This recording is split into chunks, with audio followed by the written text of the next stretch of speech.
Here in the far north, on the longest days of the year, the sun never sets. They call it polar day. But on the converse side of the year, it is polar night.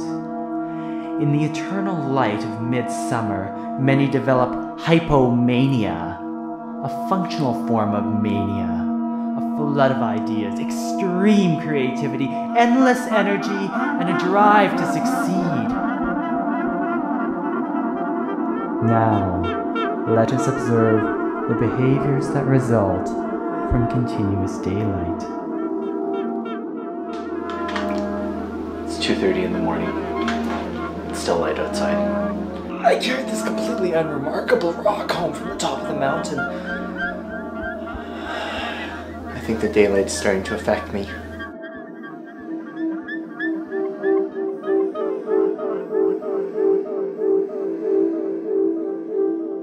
I think people could be deceived by themselves, the 24-hour daylight. Their bodies are just driven by this energy and they're not, being thoughtful. The glands in our body are closely linked with the daylight that we receive. In the summertime, our thyroid glands are just pumping out hormones, and that really affects our behaviors and our physiology. An observation of my diet. The continuous daylight seems to be the only explanation for my endless appetite. With my fourth sandwich, in the middle of the night, I just eat a sandwich. I've eaten 2 stir fries of soup. I've eaten so much food today, I just keep eating more. I don't even feel hungry. I've been comparing my diet to the diet of a local woman who seems to eat quite sparse meals. This is my 6th sandwich. Modest meals. She eats modest meals. But I just can't stop eating. From Dawson City, we will travel northward to the Arctic Circle.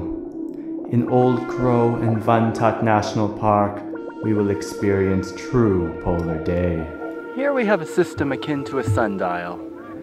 It will show us the trajectory that the sun takes as it circles around the northern sky. Each revolution that the sun makes is 1 day. We are now at 68 degrees north latitude.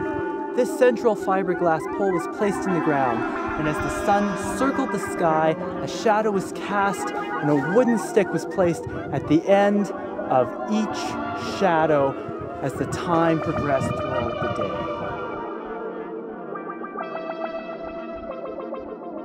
The light and darkness stops being a factor, it becomes the bugs.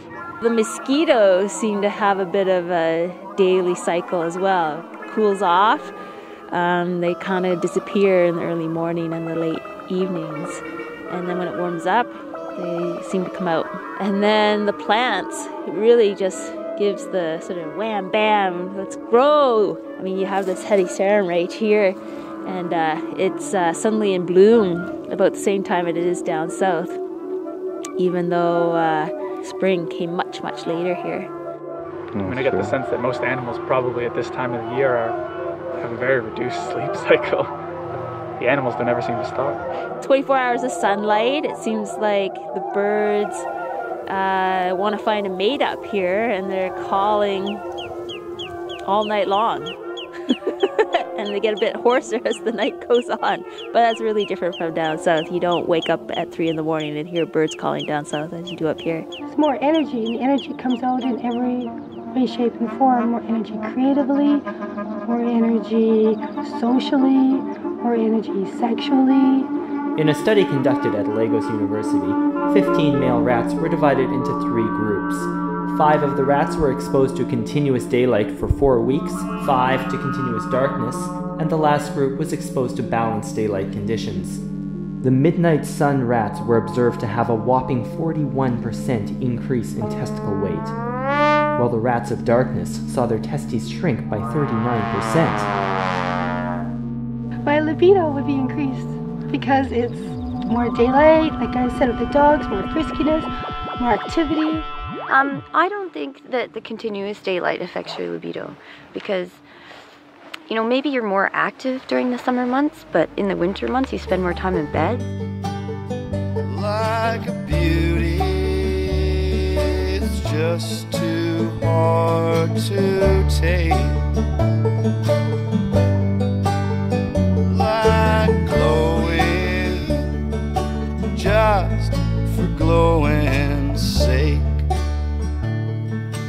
now passed to the eve of solstice and observed the wonders that occur on the longest days of the year in the Arctic Circle.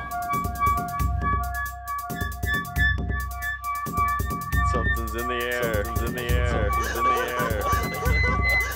Well, I guess it's the longest day of the year and things are getting a little wacky around here. Oh, 24-hour sunlight makes people go goofy.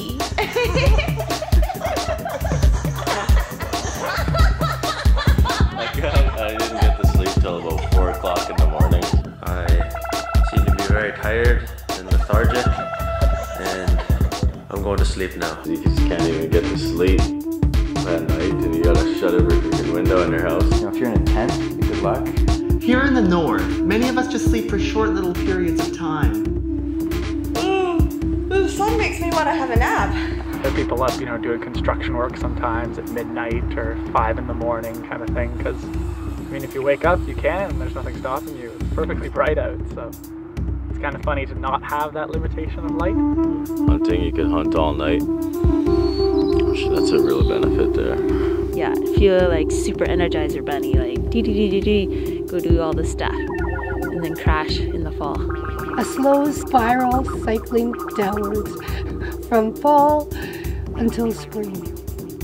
Down at the health center they have a light there, because that's supposed to help you with seasonal affective disorder. I think in many ways it's liberating. You never have to worry about nighttime coming, because nighttime comes with things like fears and, I don't know, for me personally, The energy that the sun gives somehow allows you to survive with a lot less sleep.